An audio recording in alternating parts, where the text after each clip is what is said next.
Berea நகர மக்கள் இறை வார்த்தையை வாசித்து வாழ்வாக்கியிருந்தார்கள், தன்மயமாக்கியிருந்தார்கள். மறைநூலை நன்றாக அறிந்திருந்தார்கள். மறைநூலை நன்றா படித்தவர்களா இருந்தார்கள். அதனால தான் பவுலும் சீலாவும் போதித்தது, அந்த மறைநூலோடு ஒத்துள்ளதா என்று சொல்லி அவர்களால் ஒப்பிட்டு பார்க்க முடிந்தது.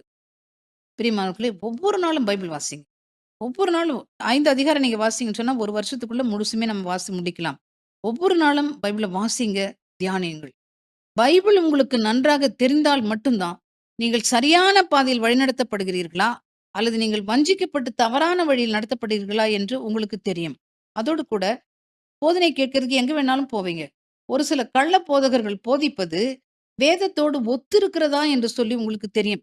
உங்களுக்கு வேதம் தெரிந்தால் தான், பைபிள் படிச்சு, பைபிள பற்றிய அறிவு அந்த பெரோயா நகர் மக்களுக்கு எப்படி இருந்ததோ, அது மாரி இருந்தால் மட்டும் தான், கள்ளப்போதகர்கள் போதிக்கிறது இது மறைநூலோட ஒத்திருக்குதா? வேதத்தோட ஒத்திருக்குதா? என்று சொல்லி நீங்க கண்டுபிடிக்க முடியும். உங்களுக்கு வேத